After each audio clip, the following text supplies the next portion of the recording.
So hello guys, what's up? It's me again, si Mima Alicia nyo at nagbabalik ulit para sa ating panibagong video. So ito na nga, naglabas guys ng video ulit, again and again and again, itong si Harry Roque. And for the second time, ay hinihimok niya na ang mamamayang Pilipino na mag-push ng people power. If ever man hong arestuhin itong si former President Rodrigo Roa Duterte ng International Criminal Court. So the biggest question here is kung may sasama. Kasi nga yung pro-Sara rally guys na nangyari doon sa Liwasang Bonifacio, Nilangaw. Kaya nga nagtataka ako, 32 million voters pero pilit pa ang mga pumunta doon. Pilit pa sila at literal na mabibilang mo lang talaga guys. So asaan yung suporta? And do you think yung pag-uudyok mo ng people power ay magsasucess? Kasi ito guys yung kanyang video, panoodin muna natin Ito yung kanyang panawagan after niya mag-create ng fake news. So, ang nagkakagulo na po ay yung nabanggit ko na posibilidad na baka maaresto ang ating Pangulo Duterte. Now, anong reaksyon ng tao? Nagkakagulo na. Walang tigil ang aking telepono. Anong gusto niyong gawin namin? Magpi-people power na ba tayo? Ako naman po, uminahin po tayong lahat kasi hindi pa naman po nangyayari. Pag nangyari po yan, asahan niyo po, ako yung mag-i-spokesawar at ako mananawagan para sa mga Pilipino na manindigan. Pag nangyari po yan, asahan niyo naman ako na ako yung mag-spokesawar dyan. So ngayon, kulang po kayo. Pero anong mensahe sa mga pangyayari? Posibilidad pa lang, nagkakagulo na ang taong bayan.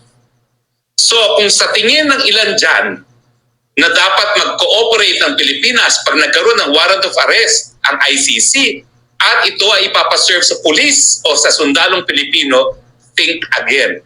Talaga pong magkakagulo.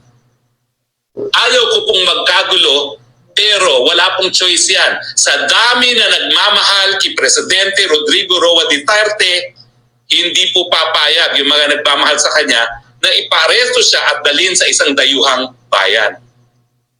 Okay, tuwang-tuwa pa na nag-create siya ng kaguluhan sa kaisipan ng mamamayang Pilipino. Kasi ganito yung sinimulan guys.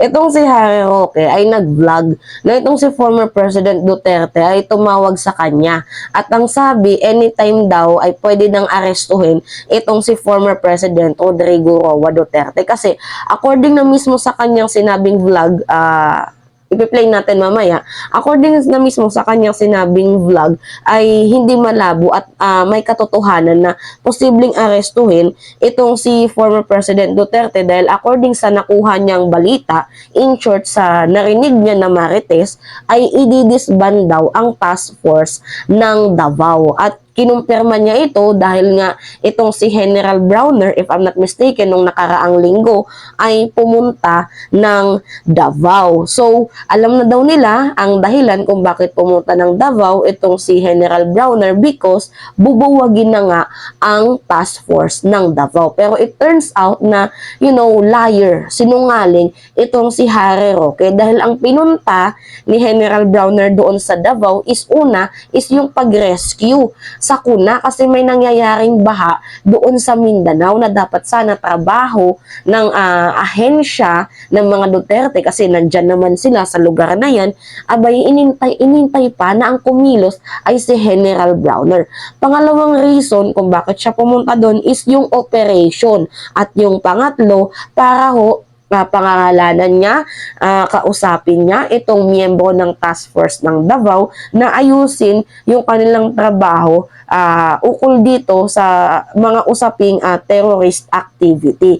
So yun po ang reason kung bakit pumunta si General Browner doon sa Davao. Pero nga dahil nga ang pagpunta ni General Browner sa Davao ay walang paunang mensahe, walang chain of command, kumbaga sinurpresa lang itong Davao na nandoon na si General Browner, nag-create sa kanilang utak na baka ipapaaresto ng pamahalaan ni President Bongbong Marcos itong si former President Rodrigo Roa Duterte. Kasi in the first place guys, talaga nga namang di ba masusurprise ka, lalo na kung may ginawa kang kasalanan, talagang masusurprise ka guys na hindi ka man lang inabisuhan na pupunta pala itong si General Browner doon sa Davao. So, hindi alam ni Duterte kung ano yung gagawin, kung ano yung mangyayari. Pero advanced thinking siya, advanced siya mag-isip na ang iniisip niya na baka siya ay ipahuhuli ng administrasyon ni President Bongbong Marcos.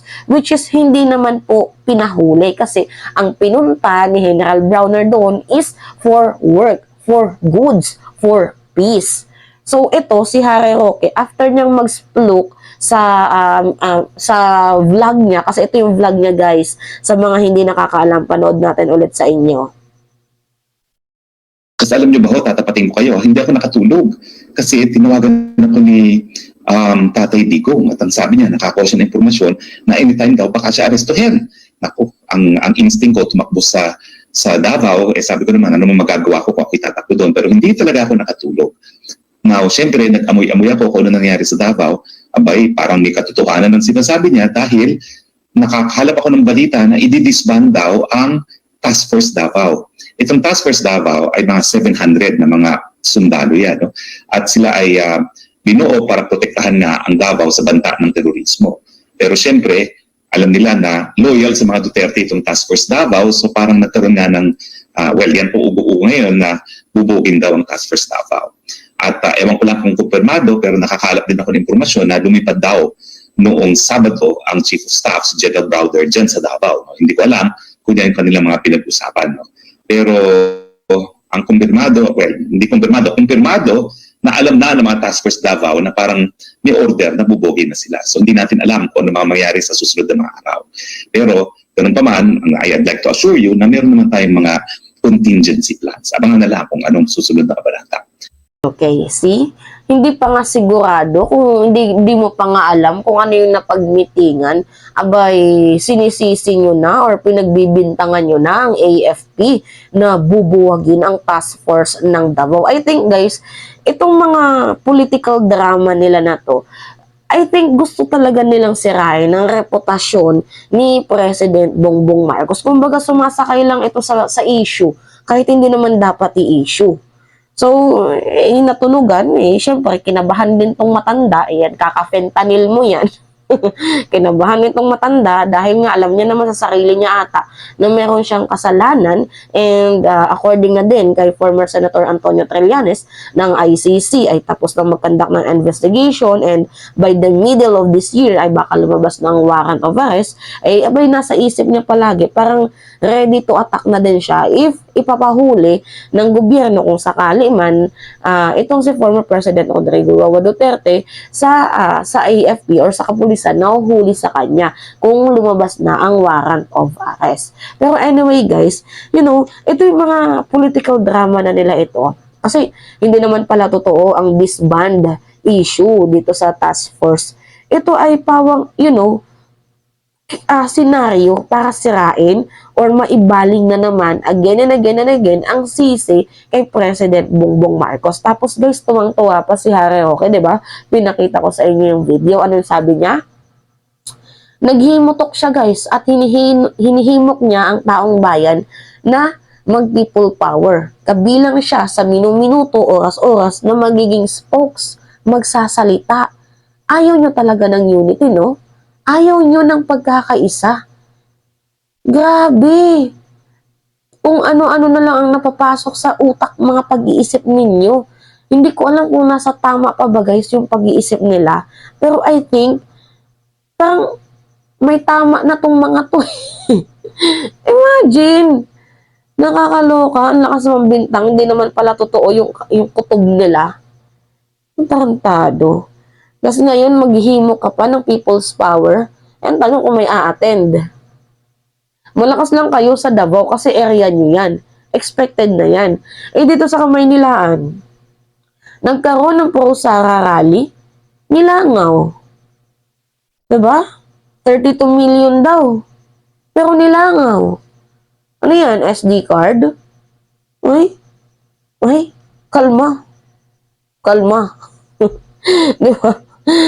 So kayo guys, a-attend ba kayo sa tinatatag nilang People Power Revolution? Bahala kayo kung umattend kayo. Abay para kayong tanga na mga mangmang na ang tanong, ano ba yung pinaglalaban nyo? Bakit kayo sasama doon? Ewan ko dito sa mga to. Ay, nako. Pilipinas nga naman, ang init mo.